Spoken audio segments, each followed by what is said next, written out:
धन्यवाद कक्षा 8। सुराग, मैम मिनी मैम बताती है जब वो भजन गाती थी बचपन में मंदिरों में, तब भक्ति कम और प्रसाद की लालसा अधिक होती थी। हाँ मैम, ये तो मुझे भी याद है, पर लगता है आज मिनी मैम को बिना प्रसाद के ही भजन गाना होगा। स्वागत करते हैं मिनी मैम का।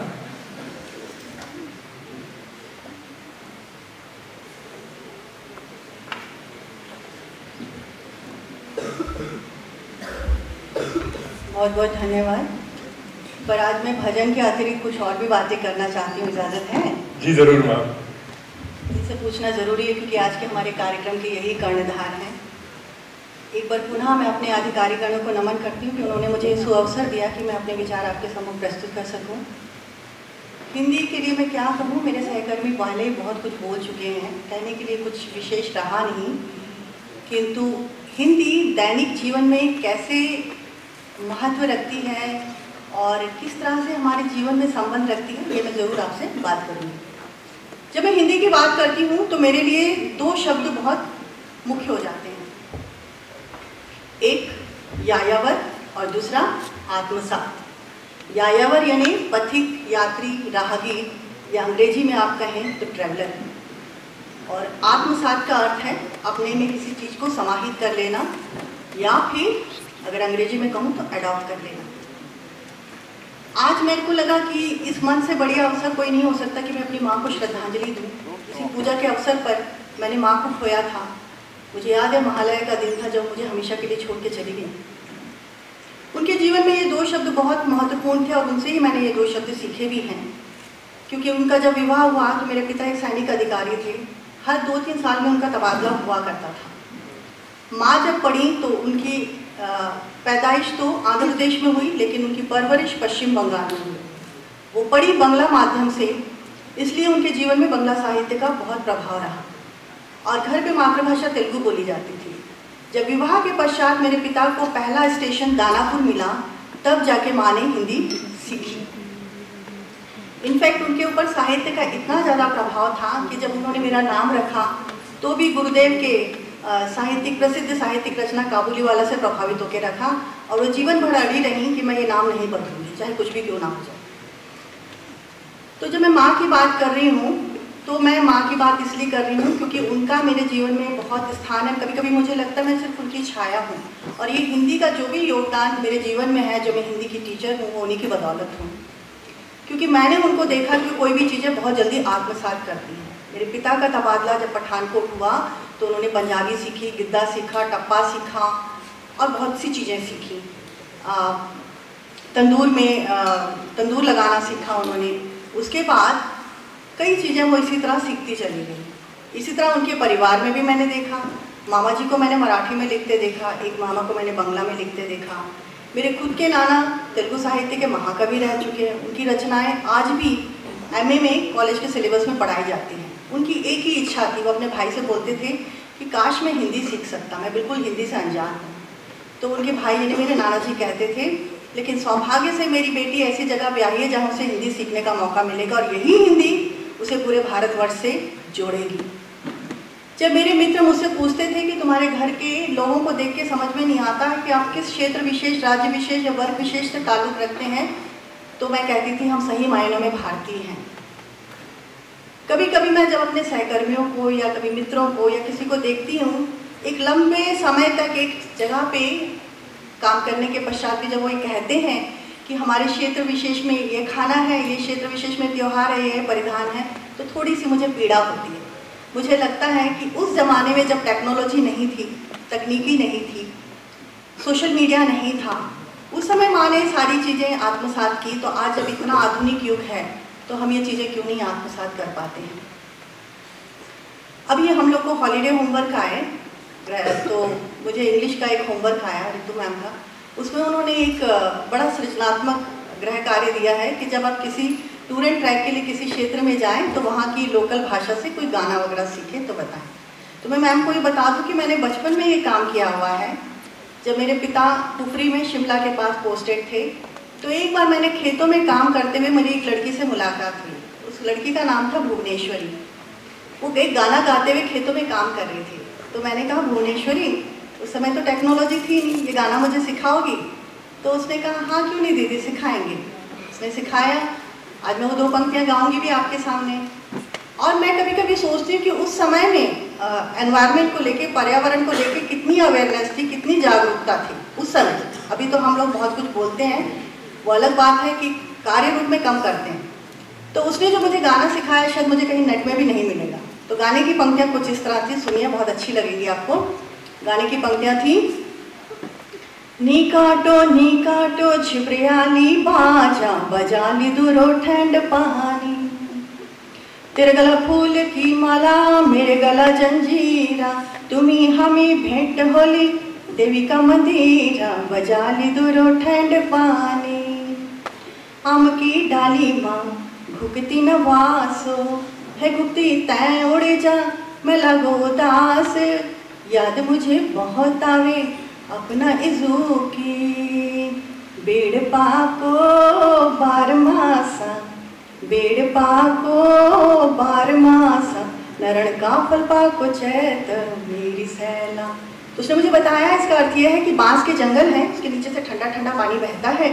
ये बांस के जंगल हमारे संरक्षक हैं और हमारे जीवनदायिनी भी हैं, तो इन्हें नष्ट ना करो, इन्हें ऐसे ही रहने दो। मेरी माँ के जीवन में मीराबाई का बहुत महत्वपूर्ण स्थान था। वो मीराबाई के भजन बहुत गाती थी। तो एक उनका प्रिय भजन जो मीरा से मैंने लिया है वो मैं गा के अपनी बात का समापन करूंगी। गाना कुछ, भजन कुछ ऐसा है, बाला मैं बैरागन होंगी, बाला मैं बैरागन होंगी, जिन भेषा मेरो साहब रीछे, ताके भेष धरूंगी, बाला मैं बैरागन होंगी, कहो तो कुसुमल सारे रचावा, कहो तो भगवा भेष, कहो तो मोतियन माल सजावा, कहो छिटकावा केश, बाला मैं बैरागन होंगी, जिन भेषा मेरो साहब रीछे, ताके भेष धरूंगी, बाला मैं बैरागन होंगी, प्राण हमारा वहाँ बसत है, यहाँ तो खाली खोर, मात पिता परिवार सहूँ, मात पिता परिवार सहूँ, कहीं में दिन का तोड़, बाला मैं बैरागन होंगी, जिन भेषा मेरो साहब रीछे, ताके भेष धरूंगी, बाला मैं बैरागन होंगी, बाला मैं बैरागन होंगी। धन्यवाद।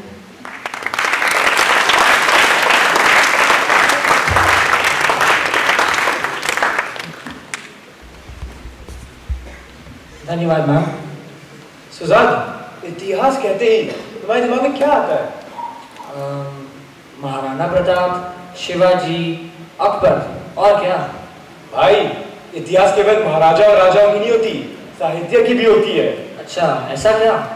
हाँ, और आज हिंदी साहित्य के इतिहास के बारे में हमको अनुज, अर्नव, आर्यमन, हर्षित, अक्षर और प्रणव बताएंगे।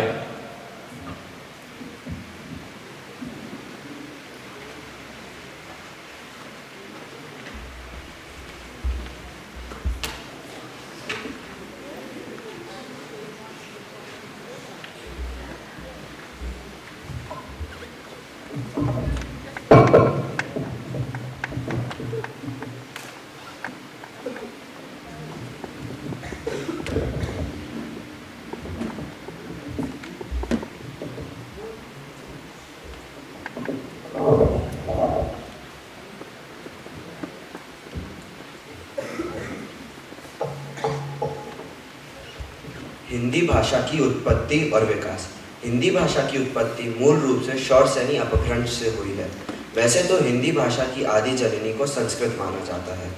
हिंदी भाषा संस्कृत, पाली, प्राकृत से होती हुई अपभ्रंश या अवहट से गुजरती हुई हिंदी का रूप ले लेती है। हिंदी भाषा को 5 उपभाषाओं में बांटा गया है, जिनमें हिंदी की 17 बोलियां आती हैं। हिंदी भाषा का विकास क्रम संस्कृत, पाली, प्राकृत, अपभ्रंश, अवहट और प्राचीन हिंदी है। हिंदी भाषा के विकास क्रम को हम 3 वर्गों में विभाजित कर सकते हैं। प्राचीन हिंदी 1100 से 1400 ईस्वी, मध्यकालीन हिंदी 1400 से 1850 ईस्वी और आधुनिक हिंदी 1850 से अब तक। प्राचीन हिंदी, यह काल हिंदी भाषा का शिशु काल था। यह वह काल था जब अपभ्रंश अवहट का प्रभाव हिंदी भाषा पर बचा हुआ था और हिंदी के निश्चित बोलियों के स्पष्ट रूप विकसित नहीं हो पाए थे। मध्यकालीन हिंदी, मध्यकाल में हिंदी का स्वरूप स्पष्ट हो गया था और उसकी प्रमुख बोलियों का विकास होने लगा था। इस अवधि के दौरान भाषा के 3 रूप उभरे: ब्रजभाषा, अवधी और खड़ी बोली। ब्रजभाषा और अवधी का अत्यधिक साहित्यिक विकास हुआ। सूरदास, नंददास, रसखान, मीराबाई आदि लोगों ने ब्रजभाषा के साहित्य विकास में अमूल्य योगदान दिया। इनके अलावा कबीर, नानक, दारू साहिब आदि लोगों ने खड़ी बोली के मिश्रित रूप का प्रयोग साहित्य में करते रहे। 18वीं शताब्दी में खड़ी बोली का मुस्लिम शासकों को संरक्षण प्राप्त हुआ और इस बोली को एक नई दिशा मिली। आधुनिक कालीन हिंदी, हिंदी के आधुनिक काल तक ब्रजभाषा और अवधी तथा बोलचाल साहित्यिक क्षेत्र से दूर हो गई थी। 19वीं सदी के मध्य तक भारत में ब्रिटिश सत्ता का सबसे बड़ा विस्तार हो चुका था। जब ब्रजभाषा और अवधी साहित्यिक रूप आम भाषा से दूर हो गई, तब धीरे धीरे उनके बदले खड़ी बोली का प्रयोग शुरू हो गया। हिंदी के आधुनिक काल में एक ओर उर्दू और दूसरी ओर ब्रजभाषा के प्रचार के कारण खड़ी बोली को अपने अस्तित्व के लिए संघर्ष करना पड़ा। 19वीं शताब्दी तक गद्य की भाषा खड़ी बोली थी और कविता की भाषा ब्रजभाषा थी। 20वीं शताब्दी के अंत तक खड़ी बोली गद्य और कविता दोनों की साहित्यिक भाषा बन चुकी थी। विभिन्न धार्मिक, सामाजिक और राजनीतिक आंदोलनों ने इस युग में खड़ी बोली की स्थापना करने में बहुत मदद की। परिणाम स्वरूप खड़ी बोली साहित्य की प्रमुख भाषा बन गई। आधुनिक कालीन हिंदी में खड़ी बोली को हम 6 वर्गों में विभक्त कर सकते हैं: पूर्व भारतीय हिंदू योग, भारतेंदु योग, द्विवेदी योग, छायावाद योग, प्रगतिवादी योग, प्रयोगवाद योग। पूर्व भारतीय हिंदू योग, खड़ी बोली का यह युग सन 1800 में प्रारंभ हुआ। खड़ी बोली गद्य के आरंभिक रचनाकार सदा सुखलाल, ईशा अल्लाह खान, सदन मिश्र के नाम उल्लेखनीय है। भारतेंदु युग, खड़ी बोली का यह युग सन 1850 से लेकर 1900 के बीच का है। खड़ी बोली गद्य के साहित्य की विविध विधाओं पर ऐतिहासिक कार्य हुए और सही मायने में हिंदी गद्य के बहुमुखी रूप का विकास हुआ। इस युग के प्रमुख कवि हरिश्चंद्र, प्रताप नारायण मिश्र, बद्री नारायण, राधाचरण गोस्वामी, जगमोहन सिंह के नाम उल्लेखनीय है। इस युग में प्रमुख रूप से कविताएं ब्रजभाषा में लिखी जाती थी। त्रिवेदी युग 1900 से 1920 के बीच का काल है। इस काल में 1903 में आचार्य महावीर प्रसाद त्रिवेदी ने सरस्वती पत्रिका के संपादक का कार्यभार संभाला। वे सरल एवं शुद्ध हिंदी भाषा के प्रयोग के पक्षधर थे। इस काल में ब्रजभाषा तथा खड़ी बोली का विवाद समाप्त हो गया और खड़ी बोली में सुंदर सुंदर कविताएं लिखी जाने लगी। इस काल के प्रतिनिधि कवि मैत्री शरण गुप्त है। छायावादी युग 1918 से 1936 के बीच का काल है। इस काल में खड़ी बोली हिंदी के साहित्यिक विकास में महत्वपूर्ण योगदान रहा है। इस काल के प्रमुख कवि जयशंकर प्रसाद, हरिवंश राय बच्चन, महादेवी वर्मा आदि हैं। धन्यवाद। प्रगतिवादी युग 1943 से प्रारंभ हुआ। इस युग के प्रमुख कवि सच्चिदानंद हीरानंद अज्ञे, गिरिजा कुमार माथुर, रामविलास शर्मा और धर्मवीर भारती आदि हैं।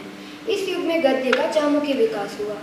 पंडित हजारी प्रसाद त्रिवेदी, जैनेन्द्र, अज्ञे, यशपाल, नंददुलारे वाजपेयी, नगेंद्र तथा डॉक्टर रामविलास शर्मा ने विचारात्मक निबंधों की रचना की है। हजारी प्रसाद त्रिवेदी विवेकी राय, कुबेरनाथ राय, विद्यानिवास मिश्र और कुबेरनाथ मिश्र ने ललित निबंधों की रचना की है। हरिशंकर प्रसाई और के.पी. सक्सेना आदि के व्यंग आज की दुनिया की सच्चाई को उजागर करते हैं।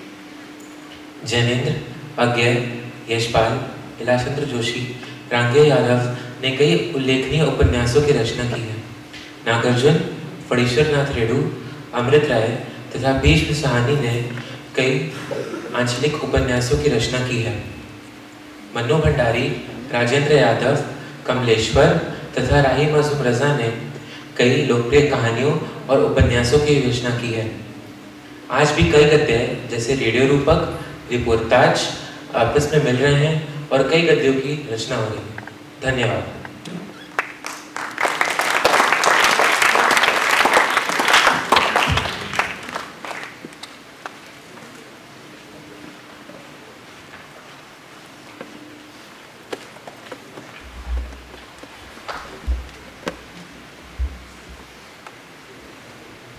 धन्यवाद। अर्णव, क्या तुमने कभी राजनीति और कविता का संगम देखा है?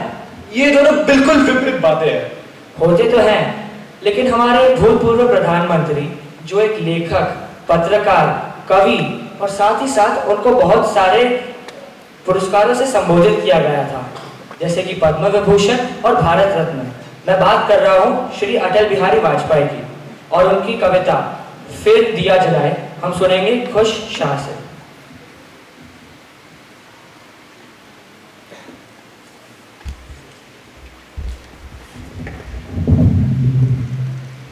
नमस्कार। सम्मान्य अतिथिगण, शिक्षकगण और मेरे साथियों, आज मैं खुश शाह आप सबके समक्ष श्री अटल बिहारी जी वाजपेयी की एक कविता प्रस्तुत करने जा रहा हूँ। आशा है आपको पसंद आए। आओ फिर से दिया जलाए, आओ फिर से दिया जलाए, बुझी हुई बाती सुलगाए। आओ फिर से दिया जलाए, बड़ी दोपहरी में अंधियारा, सूरज परछाई से हारा, अंतरतम का ने निचोड़े, बुझी हुई बाती सुलगाए। आओ फिर से दिया जलाए।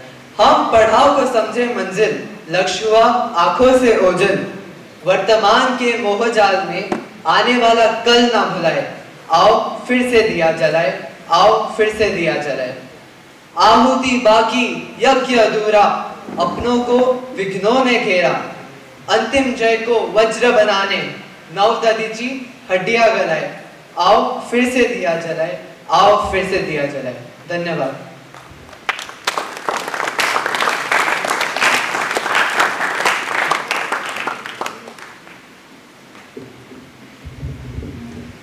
खुश की कविता सुनकर मन एकदम खुश हो गया। इसी के साथ कार्यक्रम की समाप्ति होती है। अब मैं हमारे हेडमास्टर श्री सुदीप मुखर्जी से अनुरोध करूंगा कि वो आए और 2 शब्द कहे।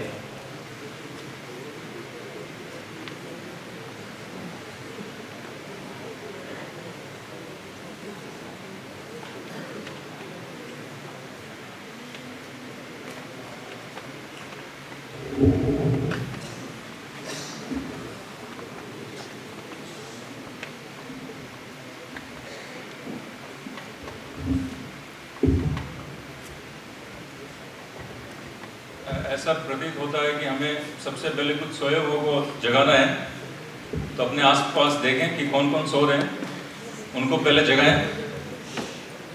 और ऐसा प्रतीत होता है कि हम अपनी तालियों की गड़गड़ाहट से न केवल हिंदी विभाग बल्कि उन सभी छात्रों को जिन्होंने बढ़ चढ़कर इस कार्यक्रम में भागीदारी दी है, उनके उत्साहवर्धन के लिए, और दूसरी बात अपने शरीर में रक्त संचार को बढ़ाने के लिए तालियों से उनका सम्मान करें, उनका उत्साहवर्धन करें।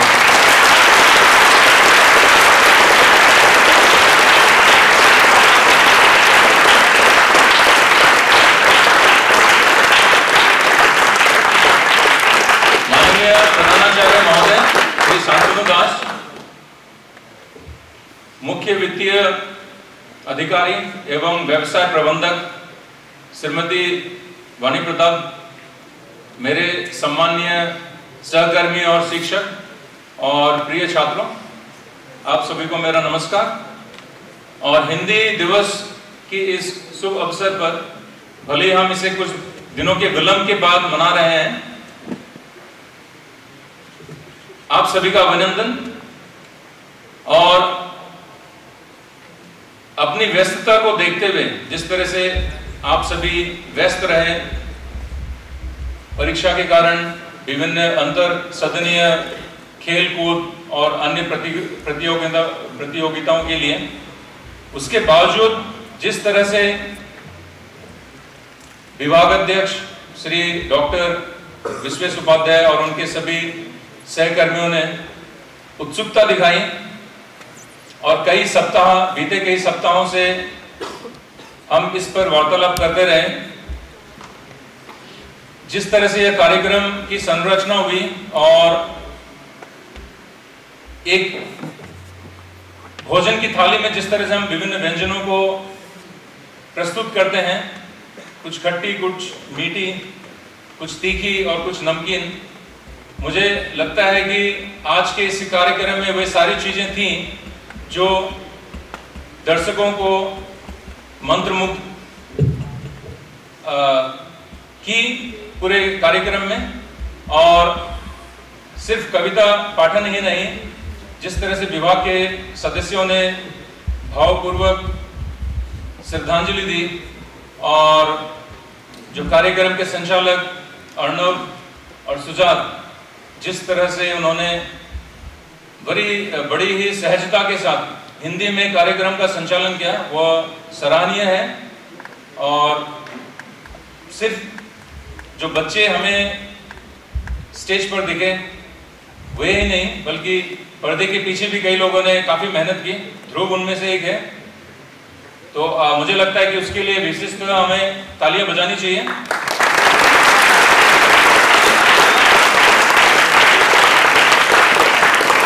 भले ही यह कार्यक्रम हिंदी विभाग की ओर से था, बट जिस तरह से एक समन्वय विभिन्न विभागों के बीच देखा गया, काफी सराहनीय है और हमें इससे काफी सीख मिलती है।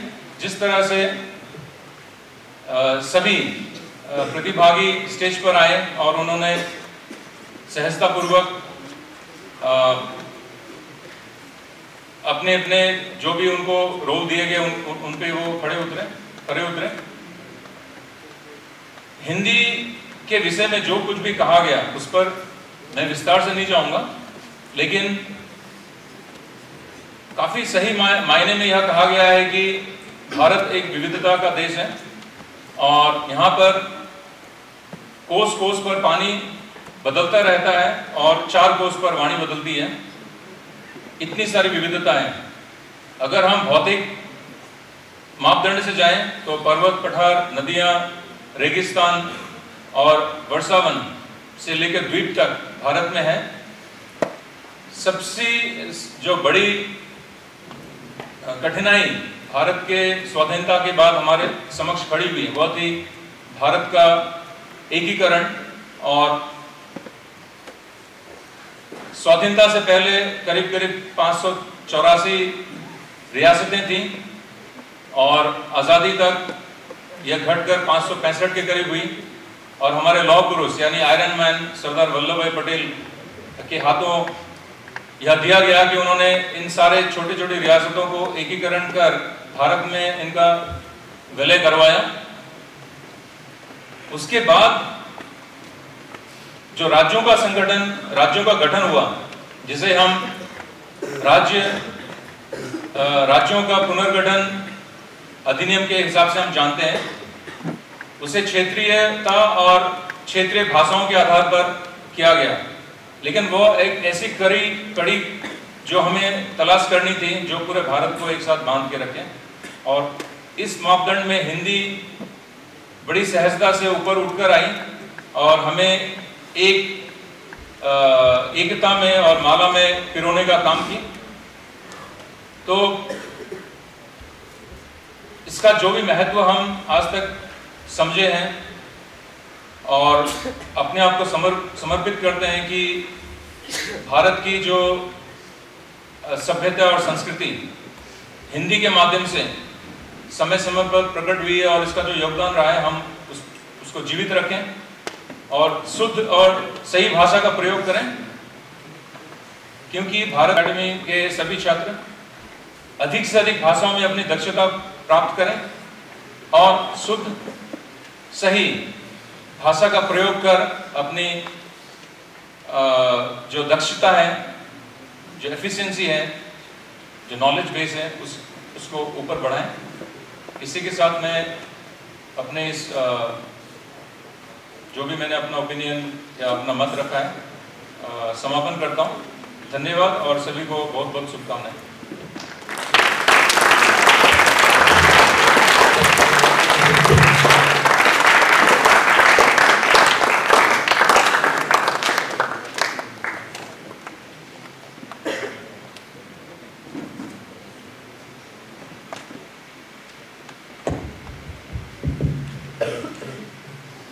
धन्यवाद सर। अब मैं हमारी सीएफओ श्रीमती वाणी प्रताप जी से आग्रह करूंगा कि वो आए और 2 शब्द कहें।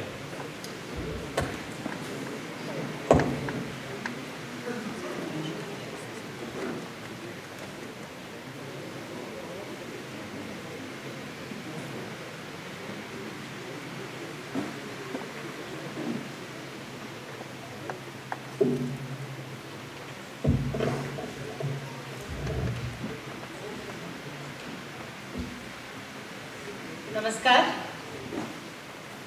आज हिंदी दिवस मनाया जा रहा है, तो मेरी शुभकामनाएं।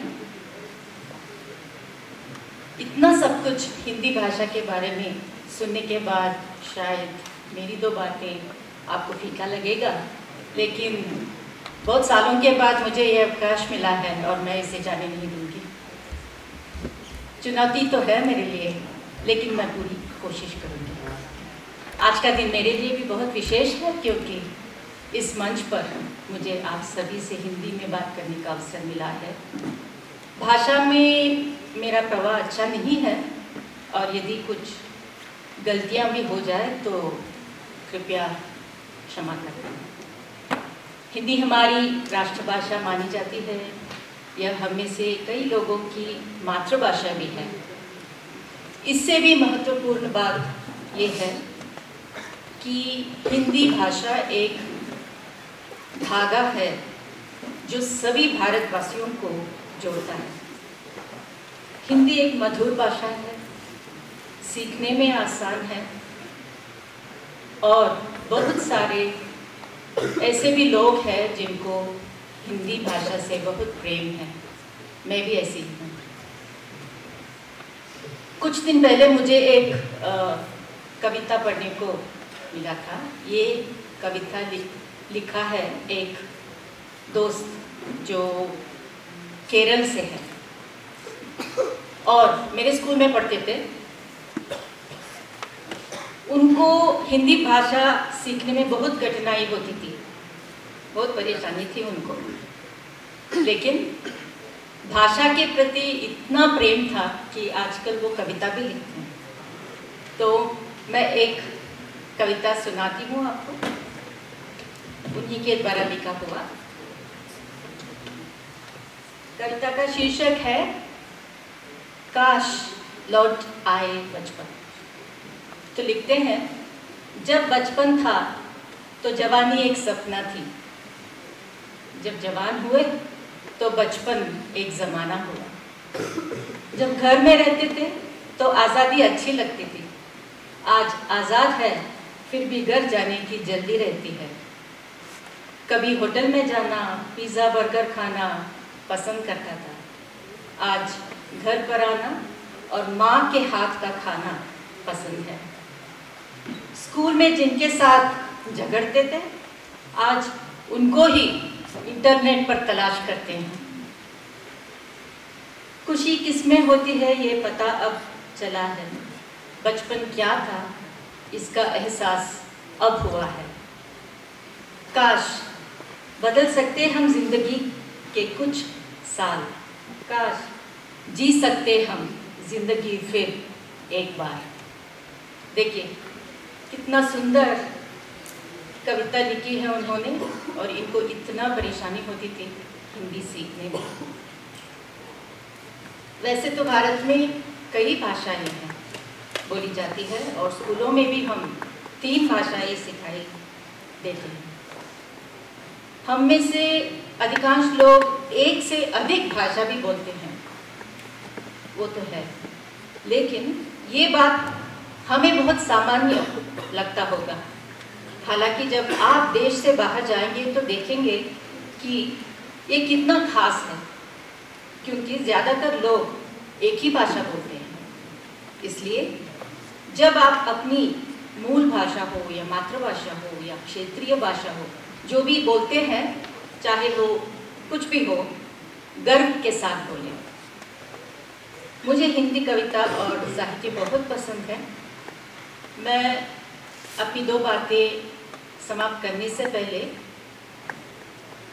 कुछ पंक्तियाँ सुनाना चाहती हूँ जो डॉक्टर हरिवंश राय बच्चन के मशहूर कविताओं में से कुछ चुन के लाई हूँ, और ये मुझे बहुत पसंद है, शायद आपको भी पसंद आएगा।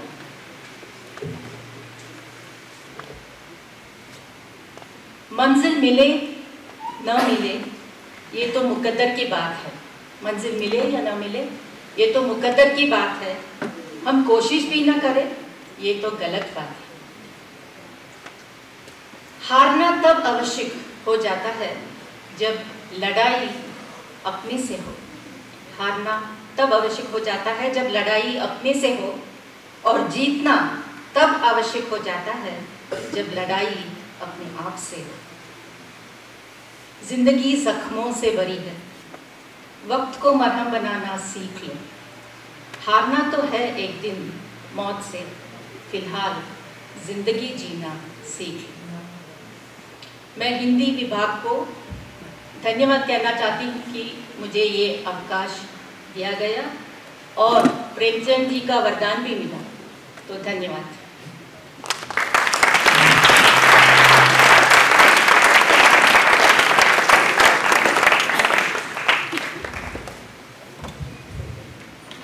मैम, हम सब चकित हैं कि आपकी हिंदी इतनी खूबसूरत है। अब मैं हमारे प्रधान अध्यापक प्रधानाचार्य श्री शांतनु दास जी से निवेदन करूंगा कि वो आए और 2 शब्द कहें।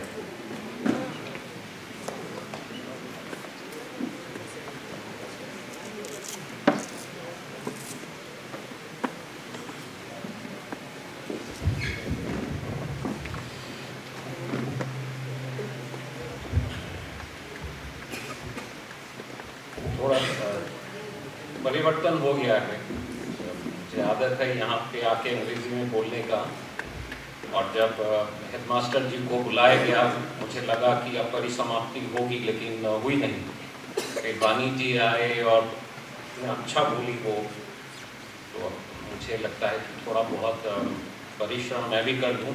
परिश्रम इसलिए कि सोच तो सकता हूँ हिंदी में, लेकिन हिंदी में बोलने की जो आदत है वो शायद रही नहीं। पर आज दिल खुश हो गया। आज का जो अनुष्ठान था उसमें जो बच्चों ने इतने बखूबी से उन्होंने अपनी अपनी पारियाँ खेली, और जो कर्णधार थे उनका समन्वय, और जो हमारे शिक्षकगण हैं। हमारे हिंदी विभाग में 2 जने हैं जिनकी मातृभाषा हिंदी नहीं है, लेकिन इतने प्रभाव के साथ वो हिंदी में बात करते हैं, यहाँ पे अपना भावनाओं का अभिव्यक्ति करते हैं। फिर मैं अंग्रेजी में चला जा रहा हूँ। मैं बहुत प्रभावित हुआ हूँ आज दोपहर का जो प्रोग्राम था उसको लेके, क्योंकि बहुत रिस्पेक्ट आया मेरे अंदर अपने बच्चों के प्रति, अपने सारे जो मेरे सहकर्मी हैं, कितने बखूबी से वो अपना अपना जो है काम था उनको निभाया है। थोड़ा मैं भावुक भी हो गया था जब मिनी जी अपने माँ के बारे में बोली थी, समझ सकते हैं आप लोग क्यों। तो मुझे भी थोड़ा फिर याद आने लगा मेरे देहरादून की बातें, जहाँ मेरा बाल्यकाल बीता, और वहाँ पे मैं उनके लिए बंगाली किताबें लाता था।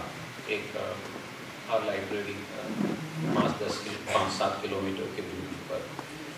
तो मैं जब देहरादून में गया और सेंट जोसेफ्स अकेडमी में दाखिला मिला मेरे को, तो मैं बहुत खुश था।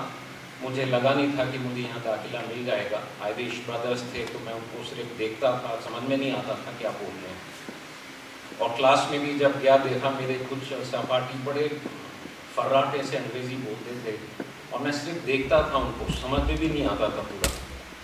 फिर मुझे लगा नहीं, थोड़ा जो है थोड़ी मेहनत की ज़रूरत है, और फिर मैं थोड़ा थोड़ा जो है पढ़ने लगा अंग्रेज़ी, और एनिफ लाइटिंग जो सब लोग पढ़ते हैं, एलिस्टर मैकलिन, फिर पीटी बुढ़ावती की किताबें पढ़ी तो मुझे वाकई अंग्रेज़ी से प्यार हो गया। और वो रोमांस अभी भी 50 साल के बाद उसकी तीव्रता में कोई कमी नहीं, कोई शिथिलता नहीं आई है। तो मैं घर में भी आके अपनी माँ से काफ़ी बात करता था कि माँ देखो ये अंग्रेज़ी में इसका अभिव्यक्ति देखो, यहाँ पे ये जो है व्यवहार है उसको देखो। तो माँ ने एक दिन बोला बहुत अच्छी बात है बेटे, आप इतना उत्साह है आपके अंदर अंग्रेज़ी के लिए, आप हिंदी भी सीखो ना जरा, बंगाली तो घर में भी बात कर लेते हो, एक आध किताब हिंदी की भी पढ़ के देखो, मुझे लगता है आपको अच्छा लगेगा। फिर मेरे हाथ एक किताब आई, गबन, मुंशी प्रेमचंद जी की किताब थी, और उसको जब मैं पढ़ता गया और मेरे अंदर आराम आने लगा, तो सुकून महसूस की मैंने, मुझे लगा ये कुछ अलग है। अंग्रेज़ी में रोमांस तो है लेकिन ये सुकून में अंग्रेज़ी में जो है महसूस नहीं कर पाता। फिर मैंने जल्दी जल्दी गोदान, बड़े घर की बेटी, निर्मला सारी पढ़ डाली और मुझे हिंदी से भी प्यार हुआ। एक खास साहित्यकार थे, आई थिंक उनका नाम था श्री फणीश्वर नाथ रेणु जी, शायद बंगाली थे लेकिन लिखते हिंदी में थे। बात है कि सही है बात? तो उनकी एक किताब थी मैला आंचल, वो पढ़ के मैं वाकई एकदम दीवाना हो गया मैं फिर हिंदी का। नेपाल की सीमा के से सटे पूर्वोत्तर बिहार के दुर्गम इलाके में उसको पृष्ठभूमि बना के उन्होंने जिस अद्भुत शैली से अपनी रचना को जुबान दी, मेरा रोम रोम आंदोलित हो गया। तो बहुत बहुत मज़ा आया और तब से मैं जो हिंदी पढ़ने लगा तो काफ़ी किताबें पढ़ डाली, काफ़ी कविताएं जो है मुझे अच्छी लगने लगी। तो आज वो दिवस है तो मुझे वो मेरा बचपन याद आने लग गया था, तो थोड़ा सा आपके साथ जो है उसका शेयर को क्या बोलेंगे, आपके साथ बांट लिया मैंने थोड़ा सा उसको। तो लेकिन कुछ ऐसी कविताएं थी जो मुझे अभी भी याद हैं। हमारे जो हिंदी के शिक्षक थे वो सिखाते थे, तो कई कविताएं जो थी बहुत बहुत अच्छी थी। लेकिन एक कविता ऐसी है जो जिसका जिक्र मैंने पहले शायद किया है, वो इलेक्ट्रीफाइंग को पता नहीं क्या कहेंगे हिंदी में, वो आई फाइंड इट इलेक्ट्रीफाइंग। तो मुझे लगता है कि मैं उस कविता के साथ अगर समाप्त करूं तो शायद अच्छा रहेगा। लेकिन बहुत बधाई हो आप सब लोगों को, और हमारे 12वीं कक्षा के कई बच्चों ने जो है उन्होंने भाग लिया।